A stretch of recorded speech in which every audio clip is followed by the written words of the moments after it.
বিসমিল্লাহির রহমানির রহিম।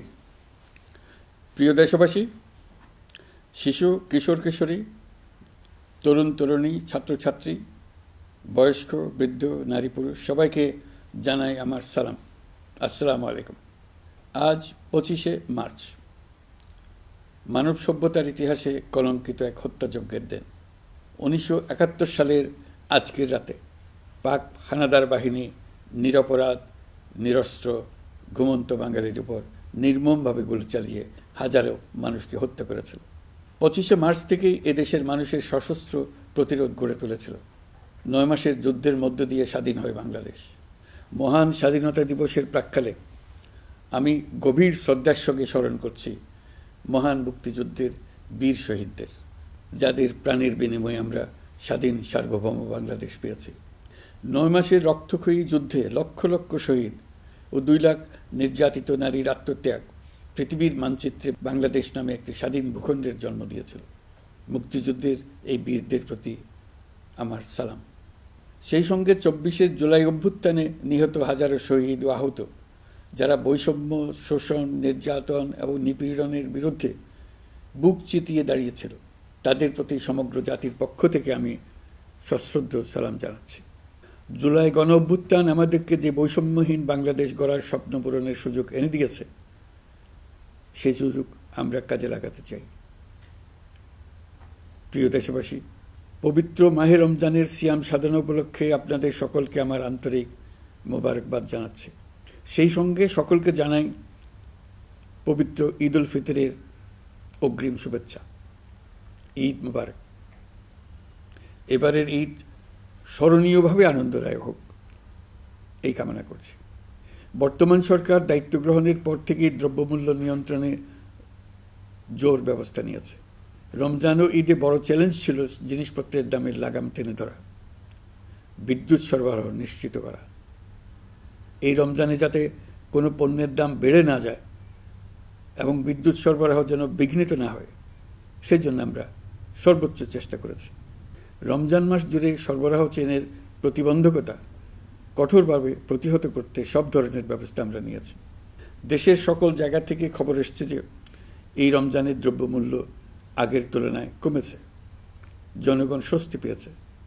দাম নিয়ন্ত্রণে এই প্রচেষ্টা চলমান থাকবে। প্রিয় দেশবাসী, গত 16 বছরে শেখ হাসিনা যে ভয়াবহ লুটপাট কায়েম করেছিল, আপনারা সেটার ভুক্তভোগী ছিলেন। ছাত্র জনতার অভ্যুত্থানের মুখে তারা পালিয়ে যাবার সময় এক লণ্ডভণ্ড অর্থনীতি ঢেকে গেছে।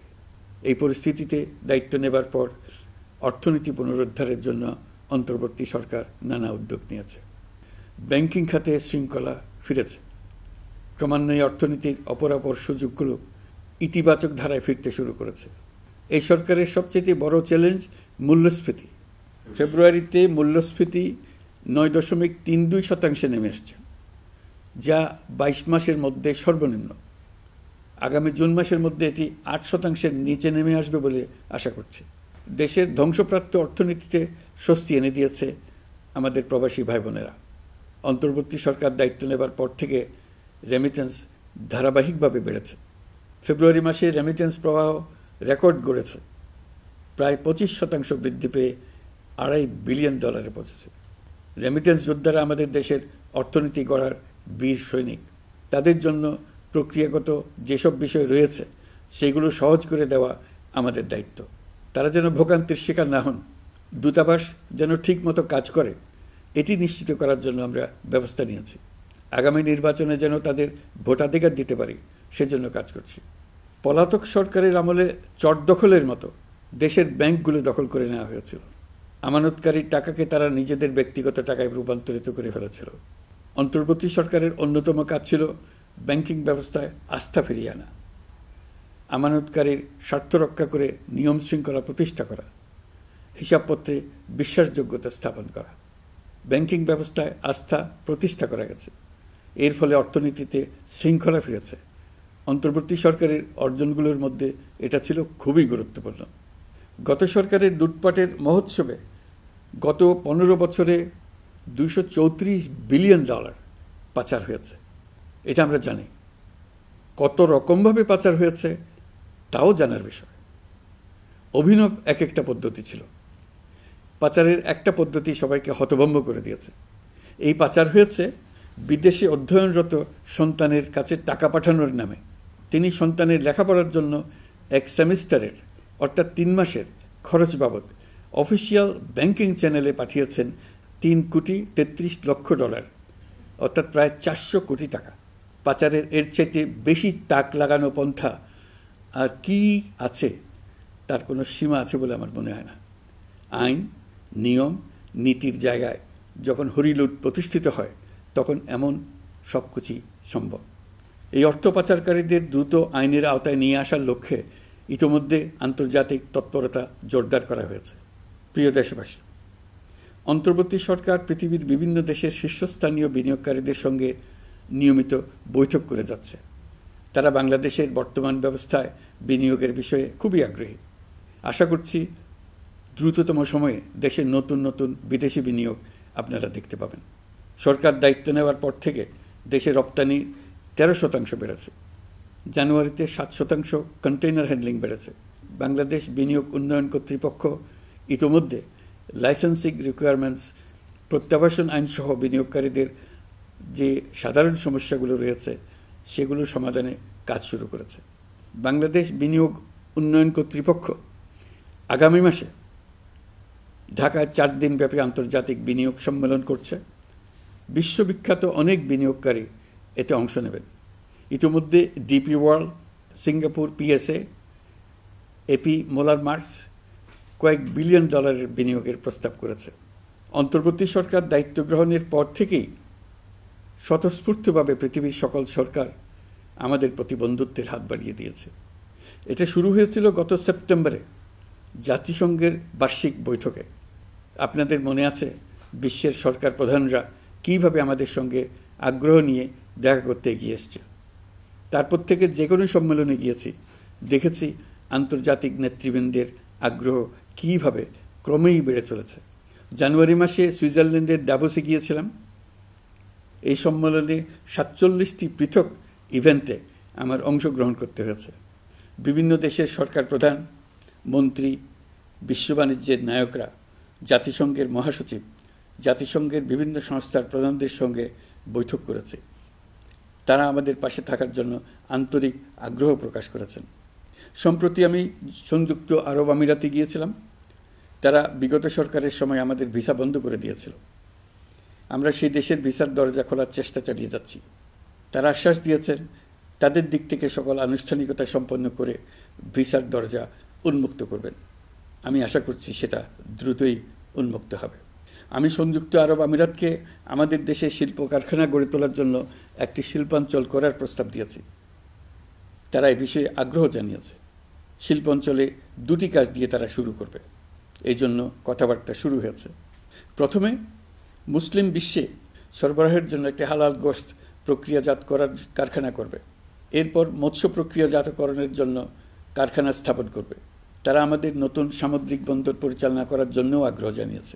প্রিয় দেশবাসী, বিশ্ব মানচিত্রে বাংলাদেশকে অনন্য উচ্চতায় নিয়ে যাওয়া আমাদের অন্যতম লক্ষ্য। এই লক্ষ্যে আমরা আসিয়ানের সদস্য হিসেবে যোগদান করার বিষয়ে আগ্রহের কথা জানিয়েছি। এই বছরের শুরু থেকেই মালয়েশিয়া আসিয়ানের চেয়ারম্যানের দায়িত্ব গ্রহণ করেছে। মালয়েশিয়ার মাননীয় প্রধানমন্ত্রী আনোয়ার ইব্রাহিমের সঙ্গে এই বিষয়ে কথা হয়েছে। তিনি আমাদের আবেদনের প্রতি সমর্থন জানিয়েছেন, আমাকে মালয়েশিয়া সফরের আমন্ত্রণ জানিয়েছেন। আমি এই আমন্ত্রণ গ্রহণ করেছি। মালয়েশিয়া রোহিঙ্গা সমস্যা সমাধানের জন্য জাতিসংঘের সম্মেলন আয়োজনের দায়িত্ব নিয়েছে। আমাদের দেশ থেকে শ্রমিক নিয়ে যাবার ব্যাপারে যে সমস্ত সমস্যার সৃষ্টি হয়েছিল সবগুলো সমাধানের জন্য আন্তরিকভাবে তারা কাজ করছে। আগামীকাল 4 দিনের সফরে আমি চীন যাচ্ছি। প্রেসিডেন্ট শি জিনপিংয়ের সঙ্গে আমার বৈঠক হবে। চীনের বড় বড় ব্যবসায়িক প্রতিষ্ঠানের সিইওদের সঙ্গেও বৈঠক করব। পৃথিবীর সর্ববৃহৎ চাইনিজ সোলার প্যানেল নির্মাতা প্রতিষ্ঠান লংজি বাংলাদেশে কারখানা স্থাপনের আগ্রহ জানিয়েছে। আমরা তাদের সঙ্গে কাজ করছি। এছাড়া প্রযুক্তিগত সহায়তা, মেডিকেল সহায়তা, স্বল্প মূল্যে চিকিৎসা সহ অন্যান্য বিষয়ে আলোচনা হবে। তারা আমাদের দেশ থেকে আম, কাঁঠাল ও পেয়ারা আমদানি করতে চায়। এটা খুব দ্রুতই শুরু হবে। এই সফরের মধ্য দিয়ে আমাদের দু দেশের সম্পর্ক ঘনিষ্ঠতর হবে। আমি বরাবরই বলে এসেছি, আমরা মহা সৌভাগ্যবান এক জাতি। পৃথিবীর মানচিত্রে আমাদের অবস্থানের কারণে বাংলাদেশ, ভারত, নেপাল ও ভুটান, দক্ষিণ এশিয়ার এই 4টি দেশ মিলে একটি যৌথ অর্থনীতি গড়ে তুলতে পারলে 4 দেশই লাভবান হবে। নেপাল ও ভুটান আমাদের জলবিদ্যুৎ দিতে অত্যন্ত আগ্রহী, আমরাও নিতে আগ্রহী। বাংলাদেশের শিল্পাঞ্চল গড়ে তুলতে এর কোনো বিকল্প নেই। আমাদের রয়েছে এক বিস্তীর্ণ মহাসাগর। ভৌগোলিক অবস্থানগত কারণে আমাদের সামনে বিরাট অর্থনৈতিক সুযোগ এনে দিয়েছে। কুমিরা থেকে টেকনাফ পর্যন্ত দীর্ঘ উপকূল ভূমি।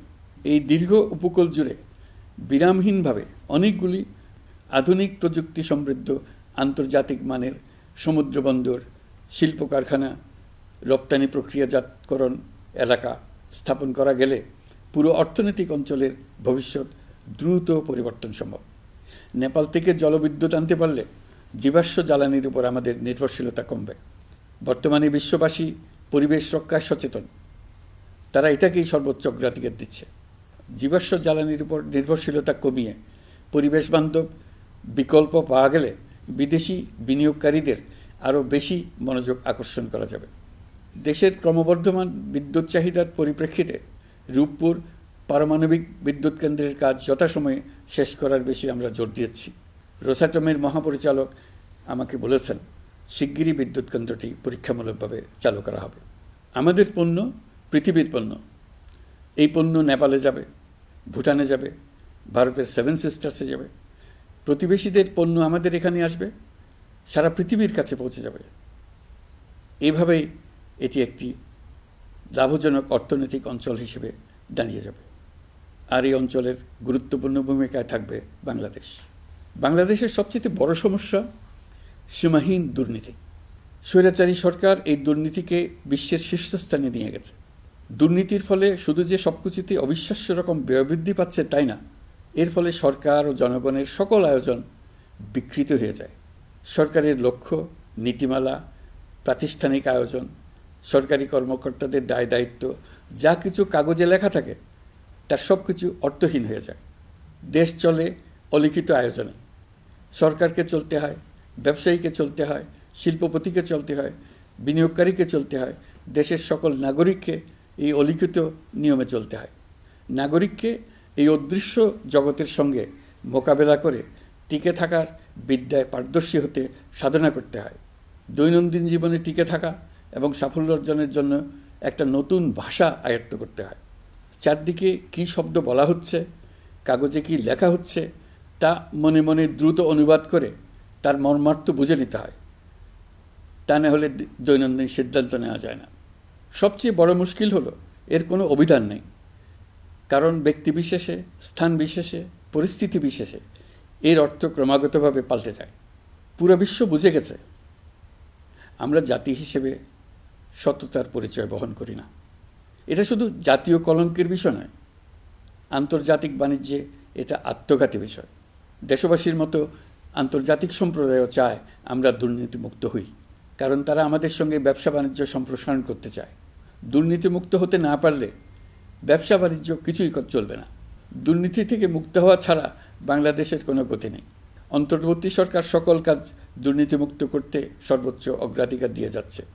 এই সরকারের মেয়াদকে দুর্নীতিমুক্ত রাখার চেষ্টার পাশাপাশি আগামী দিনেও দেশের নাগরিককে যেন সরকারের পৃষ্ঠপোষকতা দুষ্পুষ্ট দুর্নীতি থেকে মুক্ত রাখতে পারে সেই ব্যবস্থা নিশ্চিত করতে আমরা প্রতিশ্রুতিবদ্ধ। দুর্নীতি ও হয়রানি রোধে আমরা একটা বিষয়ের উপর গুরুত্ব দিচ্ছি। সরকারের সঙ্গে দৈনন্দিন, মাসিক বা বার্ষিক রুটিন কাজের জন্য যেন কোনো নাগরিককে সশরীরে কোনো সরকারি অফিসে উপস্থিত হতে না হয়। দুর্নীতি প্রতিরোধের অংশ হিসেবে সরকারি সব অফিসে ই-ফাইলিং চালুর সিদ্ধান্ত নেওয়া হয়েছে। ই-ফাইলিং ব্যবস্থা চালু হলে দুর্নীতি কমে আসবে। এতে করে কোন অফিসের কোন ডেস্কে কোন ফাইল আটকে আছে তা সহজেই জানা যাবে। সরকারি যতগুলো কার্যক্রমে অনলাইন সেবা চালু সম্ভব সবখানেই এই সেবা চালুর বিষয়ে সরকার কাজ করছে। সরকারি বিভিন্ন সেবা পেতে অসহায় নাগরিকের টুটি চেপে ধরে অবিশ্বাস্য পরিমাণ টাকা দিতে বাধ্য করা হয়। টাকার যে লেনদেন ও ভোগান্তির সম্মুখীন হতে হয় সেটা থেকে নাগরিকদের বাঁচানোর জন্য আমরা বদ্ধপরিকর। অনলাইনে সেবা পাওয়ার পদ্ধতিটি আরও কীভাবে সহজ করা যায় এই ব্যাপারে আমাদের কাছে পরামর্শ জানিয়ে লিখুন, ইমেল করুন। আপনি বা আপনার পরিবারের যে কেউ এই সেবা বাণিজ্যিকভাবে দিতে চাইলে প্রশিক্ষণ গ্রহণ করে পৃথিবীর যে কোনো স্থান থেকে এই সেবা দিতে পারবেন। বিগত সরকারের আমলে ভিন্নমতকে দমন করার জন্য মিথ্যা মামলাকে হাতিয়ার হিসেবে বেছে নেওয়া হয়েছিল। বিভিন্ন পর্যায়ে যাচাই বাছাই করে আমরা এসব হয়রানিমূলক মামলা প্রত্যাহারের উদ্যোগ নিয়েছি। গত ফ্যাসিস্ট সরকারের সময় দায়ের করা রাজনৈতিক হয়রানিমূলক মামলাগুলোর মধ্যে সারা দেশে এই পর্যন্ত ৬,২৯৫টি মামলা প্রত্যাহারের সুপারিশ করা হয়েছে।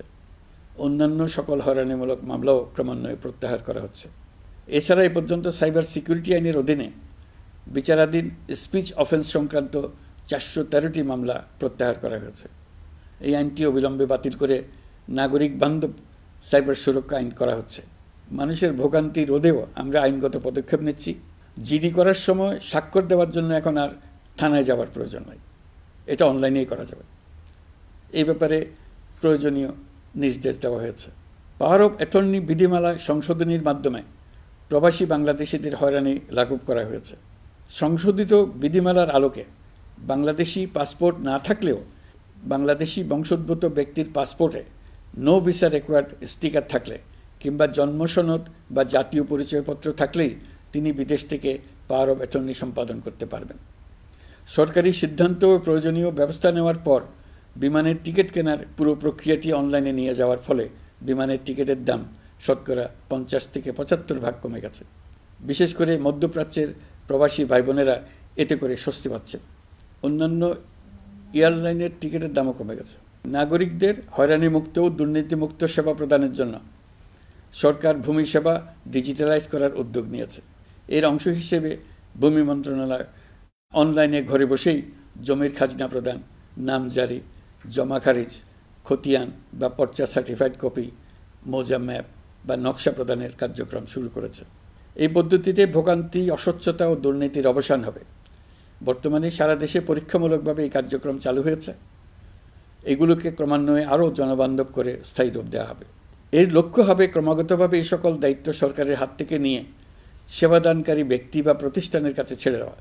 গ্রামের স্কুল কলেজ পাশ করা ছেলেমেয়েরা, গৃহিণীরা ঘরে বসে সারা দেশে এই সেবা দান করবে এবং অনেকে তাদের কৃতিত্বের জন্য প্রসিদ্ধ হয়ে পড়বে।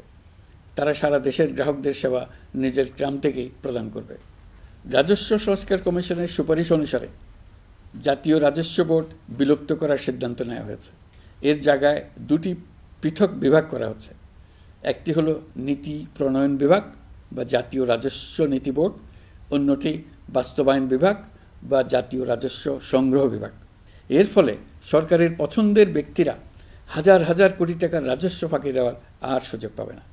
আমি আশা করি পরবর্তীতে যারা সরকারে আসবেন তারাও এই নীতি বহাল রাখবেন। এখনকার যুগ হলো প্রযুক্তির যুগ, সৃজনশীলতার যুগ। আমাদের দেশে ১৭ কোটি নারী পুরুষ, তার মধ্যে তরুণরা হলো বিপুলভাবে সংখ্যাগরিষ্ঠ। বাংলাদেশ মানব সম্পদের দিক থেকে ৮ম বৃহত্তম দেশ। একযোগে এই তরুণরা সৃজনশীলতা প্রকাশের সুযোগ পেলে বন্যার স্রোতের মতো আমাদের দেশ দ্রুতবেগে পৃথিবীর বাজারের মধ্যস্থানে চলে যাবে। এই বিপুল তরুণ গোষ্ঠীর সামনে থেকে পথের বাধা সরিয়ে দেওয়াই হলো আমাদের সরকারের প্রধান লক্ষ্য।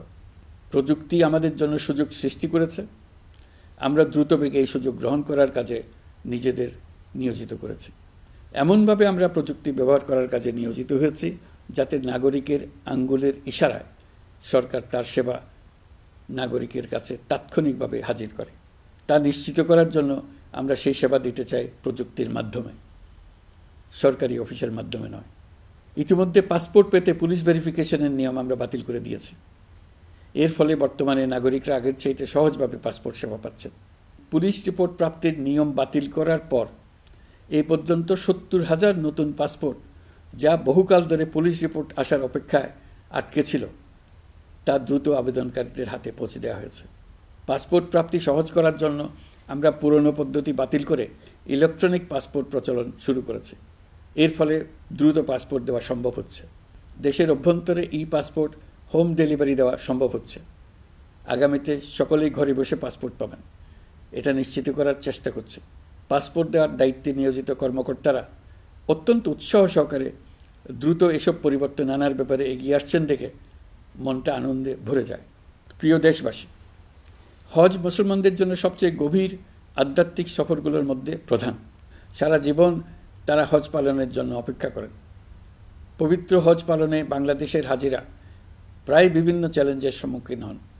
ভাষাগত বাধা, স্বাস্থ্য ঝুঁকি, অতিরিক্ত ভিড়, প্রশাসনিক জটিলতা এবং লজিস্টিক সমস্যা সহ নানা অসুবিধা।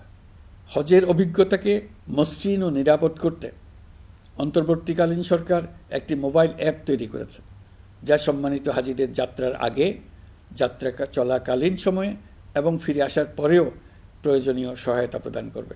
এই অ্যাপটি বাংলা ভাষায় রিয়েল টাইম নির্দেশনা ও সহায়তা প্রদান করবে।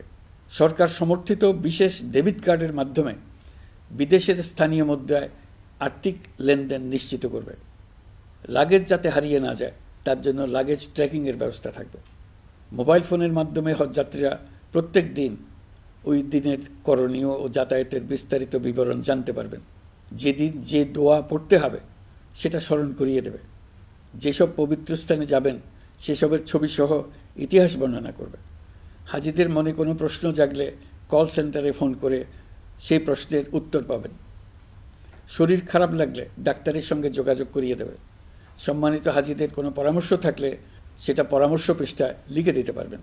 ভ্রমণের দৈনন্দিন ঝামেলার জন্য হজের মূল লক্ষ্যকে পরাজিত করতে না পারে তার জন্য সকল ব্যবস্থা এতে রাখা থাকবে। প্রিয় দেশবাসী, আপনারা শুনেছেন আমি স্টারলিংকের প্রতিষ্ঠাতা এবং বিশ্বের শীর্ষ ধনকুবের স্পেস এক্স ও টেসলার মালিক এলন মাস্কের সঙ্গে ফোনে আলাপ করে বাংলাদেশে স্টারলিংকের কার্যক্রম শুরু করার আহ্বান জানিয়েছি। সে অনুসারে কোম্পানির প্রতিনিধিরা এখন বাংলাদেশে তাদের কার্যক্রম শুরুর আয়োজন করছে। তাদের সঙ্গে 3 মাসের মধ্যে বাণিজ্যিক চুক্তি চূড়ান্ত করার কাজ চলছে। স্টারলিংকের মাধ্যমে স্বল্প মূল্যে উচ্চগতির ইন্টারনেট বাংলাদেশের ডিজিটাল জগতে একটা বিপ্লব আনবে। স্টারলিংক সেবা চালু হলে দেশের প্রতিটি গ্রাম, দ্বীপাঞ্চল, দুর্গম পাহাড়ি অঞ্চল অতি উচ্চগতির ইন্টারনেট সেবার আওতায় চলে আসবে। স্টারলিংক চালু হলে ভবিষ্যতে কোনো সরকার ইন্টারনেট সেবা বন্ধ করে মানুষকে আর তথ্যবন্দী করার কোনো সুযোগ পাবে না। বাংলাদেশের প্রতিটি অঞ্চলে বিশ্বমানের শিক্ষা, স্বাস্থ্যসেবা, অর্থনৈতিক ক্ষেত্রে সকল নাগরিকের অংশগ্রহণ নিশ্চিত করা যাবে। আমাদের নতুন প্রজন্ম দেশের যে কোনো প্রত্যন্ত অঞ্চলেই থাকুক না কেন তারা বিশ্ব নাগরিক হয়ে গড়ে ওঠার সুযোগ পাবে। সরকার যুব উদ্যোক্তা নীতি 2025 প্রণয়ন করেছে। এর লক্ষ্য হবে সামাজিক, অর্থনৈতিক ও পরিবেশগত অগ্রগতির মূল চালক হিসেবে তরুণ তরুণীদের ক্ষমতায়ন করা। এই নীতি টেকসই উন্নয়ন লক্ষ্যমাত্রা অর্জনের উপায় হিসেবে সফল উদ্যোক্তা তৈরিতে সহায়ক হবে। সামাজিক ও অর্থনৈতিক ক্ষেত্রে তরুণ উদ্যোক্তাদের অবদানকে স্বীকৃতি দেওয়া হবে। প্রিয় দেশবাসী, জাতিসংঘের মহাসচিব অ্যান্টনিও গুতেরেস কয়েকদিন আগে বাংলাদেশ সফর করেছেন। তাকে সঙ্গে নিয়ে আমি কক্সবাজারে রোহিঙ্গা ক্যাম্পগুলোতে গিয়েছি। ক্যাম্পে অবস্থানরত 1 লাখ রোহিঙ্গা শিশু, কিশোর, নারী, পুরুষ সবার সঙ্গে একসঙ্গে ইফতার করেছে। আমাদের প্রস্তাবে সম্মতি জানিয়ে আগামী সেপ্টেম্বর মাসে জাতিসংঘের সাধারণ অধিবেশনে রোহিঙ্গা সংকট নিয়ে একটি পৃথক অধিবেশন আয়োজন করার প্রস্তুতি নিচ্ছে। মালয়েশিয়া ও ফিনল্যান্ড যৌথভাবে এই সম্মেলনের আয়োজক হতে এগিয়ে এসছে। এর পাশাপাশি অস্ট্রেলিয়ার সাবেক ভারপ্রাপ্ত প্রধানমন্ত্রী জুলি বিশপকে আমি এই গুরুত্বপূর্ণ সভায় মুখ্য ভূমিকা পালনের জন্য আহ্বান জানিয়েছি। তিনি আমার প্রস্তাব গ্রহণ করেছেন। জাতিসংঘের মহাসচিব বাংলাদেশ সফরে এসে জাতীয় ঐকমত্য কমিশনের সদস্য, রাজনৈতিক দলের নেতৃবৃন্দ ও তরুণদের সঙ্গে পৃথক পৃথকভাবে বৈঠক করেছেন। বৈঠকে সবাই জাতিসংঘের মহাসচিবকে নতুন বাংলাদেশ গঠনের স্বপ্নের কথা জানিয়েছেন। আপনারা জানেন, পতিত স্বৈরাচারের নিপীড়নের বর্ণনা উঠে এসছে জাতিসংঘের মানবাধিকার বিষয়ক হাই কমিশনারের কার্যালয়ের রিপোর্টে। গত জুলাই-আগস্ট মাসে বাংলাদেশের ছাত্র, শ্রমিক জনতার উপর শেখ হাসিনা সরকার ও আওয়ামী লীগ যে দমন, পীড়ন ও হত্যাকাণ্ড চালিয়েছে এর পুঙ্খানুপুঙ্খ তদন্ত করে বিস্তারিত রিপোর্ট প্রকাশ করেছে তারা। এই রিপোর্টে স্পষ্টভাবে উঠে এসছে যে শেখ হাসিনা নিজেই নিরাপত্তা বাহিনীর কর্মকর্তাদের নির্দেশ দিয়েছিলেন বিক্ষোভকারীদের হত্যা করতে। বিগত সরকার, আওয়ামী লীগ ও আওয়ামী লীগের সহযোগী গোষ্ঠী ও সংগঠন একত্রিত হয়ে পরিকল্পিতভাবেই গুরুতর মানবাধিকার লঙ্ঘনে জড়িত ছিল। মানবাধিকার বিষয়ক হাইকমিশনারের রিপোর্টে বলা হয়েছে, বিক্ষোভ চলাকালে প্রায় ১৪০০ জন নিহত হয়েছেন, যার মধ্যে প্রায় ১৩% শিশু। বিক্ষোভের সম্মুখ সারিতে থাকার কারণে আমাদের জুলাই কন্যারা নিরাপত্তা বাহিনী ও আওয়ামী লীগের সমর্থকদের দ্বারা আক্রান্ত হয়েছে, এমনকি যৌন নির্যাতনের শিকার হয়েছে। জাতিসংঘের রিপোর্ট পড়ে সবার গায়ের লোম দাঁড়িয়ে গেছে। কি ভয়াবহতা! কিভাবে একজন প্রধানমন্ত্রীর নিজ দেশে নিরস্ত্র মানুষকে হত্যার পর লাশ লুকিয়ে ফেলার নির্দেশ দিতে পারে? ক্ষমতা আঁকড়ে রাখার জন্য তিনি পৃথিবীর সকল নিষ্ঠুরতা ছাড়িয়ে গেছেন। এটাই জাতিসংঘের প্রতিবেদনে উঠে এসছে। মানবাধিকার বিষয়ক হাইকমিশনার কার্যালয়ের এই রিপোর্টকে আমরা স্বাগত জানাচ্ছি। প্রতিবেদনে যে সুপারিশ করা হয়েছে, অন্তর্বর্তী সরকার সেই সুপারিশগুলো গুরুত্বের সঙ্গে বিবেচনা করছে। আপনাদেরকে আশ্বস্ত করে বলতে চাই, যারা গণহত্যায় জড়িত ছিল, যারা নির্বিচারে মানুষ হত্যা করেছে, যারা ইতিমধ্যে হত্যাকারী হিসেবে বিশ্বের কাছে স্বীকৃত, তাদের বিচার এ দেশের মাটিতে হবেই। প্রিয় দেশবাসী, আপনারা জানেন অন্তর্বর্তী সরকার দায়িত্ব নেবার পর থেকেই গণমাধ্যম ও সোশ্যাল মিডিয়ায় গুজবের যেন এক মহোৎসব চলছে। দেশকে অস্থিতিশীল করার জন্য একের পর এক মিথ্যা তথ্য ছড়িয়ে দিয়ে জনগণকে বিভ্রান্ত করার চেষ্টা চলছে। অভিনব সব প্রক্রিয়ায় গুজব ছড়ানো হচ্ছে। এক ছবির সঙ্গে অন্য ছবি জুড়ে দেওয়া হচ্ছে, ঘটনা একটা, ছবি আরেকটা। এরকম ফটোকার্ড বানিয়ে অন্য দেশের ঘটনাকে এ দেশের ঘটনা হিসেবে চালিয়ে দিয়ে সোশ্যাল মিডিয়ায় তোলপাড় করে ফেলছে। যতই নির্বাচন কাছে আসবে, এর রূপ আরও ভয়ঙ্কর হতে থাকবে। কারা এর পেছনে আছে, কেন আছে, তা আপনাদের সবারই জানা আছে।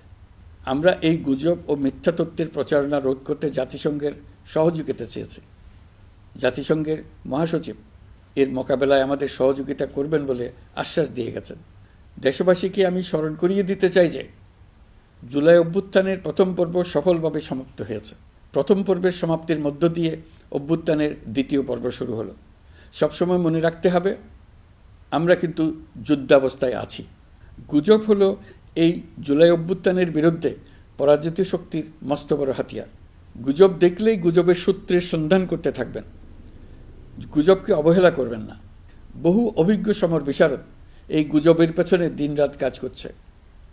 সীমাহীন অর্থ এর পেছনে নিয়োজিত আছে। এর মূল লক্ষ্য জুলাই অভ্যুত্থানকে ব্যর্থ করা। আমরা তাকে ব্যর্থ হতে দেব না। আমাদের সামগ্রিক ঐক্য পলাতক শক্তির গায়ে জ্বালা ধরিয়ে দিচ্ছে। তারা এই ঐক্য ভাঙতে চায়। তাদের অভিনব কৌশল আপনি টেরই পাবেন না। আপনি বুঝতেই পারছেন না কখন তাদের খেলায় আপনি পুতুল হয়ে গেছেন। আমাদের সচেতনতা এবং সামগ্রিক ঐক্য দিয়েই এই গুজবকে রুখতে হবে। পলাতক অপশক্তির ষড়যন্ত্রকে ব্যর্থ করে দিতে হবে। প্রিয় দেশবাসী, আপনারা জানেন ইতিমধ্যে জাতীয় ঐকমত্য কমিশন তাদের কাজ শুরু করেছে। 6টি সংস্কার কমিশনের 166টি সুপারিশ ও পূর্ণাঙ্গ প্রতিবেদন সহ 38টি রাজনৈতিক দলের কাছে চিঠি দেওয়া হয়েছে। ইতিমধ্যে রাজনৈতিক দলগুলোর সঙ্গে বৈঠক শুরু হয়েছে। দেশের রাজনৈতিক দলগুলো খুবই ইতিবাচকভাবে সংস্কার কাজে সাড়া দিয়েছেন। তাদের মতামত তুলে ধরছেন। কোন রাজনৈতিক দল কোন কোন সংস্কার প্রস্তাবে একমত হয়েছেন, কোনটিতে দ্বিমত হয়েছেন, সেসব তারা জানাচ্ছেন। এটা আমাদের জাতির জন্য অত্যন্ত সুখকর বিষয় যে প্রতিটি রাজনৈতিক দল সংস্কারের পক্ষে মত দিচ্ছেন। ঐকমত্য কমিশনের মাধ্যমে সকল রাজনৈতিক দলের মতামত নেওয়ার কাজ এখন চলমান আছে। কমিশনের লক্ষ্য যে সকল বিষয়ে রাজনৈতিক দলগুলো একমত হবেন সেগুলো চিহ্নিত করা এবং তার একটা তালিকা প্রস্তুত করা। যে সকল দল এতে একমত হয়েছেন তাদের স্বাক্ষর নেওয়া। এই তালিকাটাই হবে জুলাই চার্টার বা জুলাই সনদ। আমাদের দায়িত্ব জাতির সামনে পুরো প্রক্রিয়াটা স্বচ্ছভাবে তুলে ধরা এবং প্রক্রিয়া শেষে নির্বাচনের আয়োজন করা।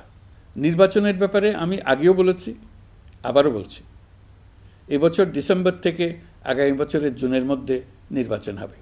আমরা চাই আগামী নির্বাচনটি বাংলাদেশের ইতিহাসে সবচেয়ে অবাধ, সুষ্ঠু ও গ্রহণযোগ্য নির্বাচন হবে।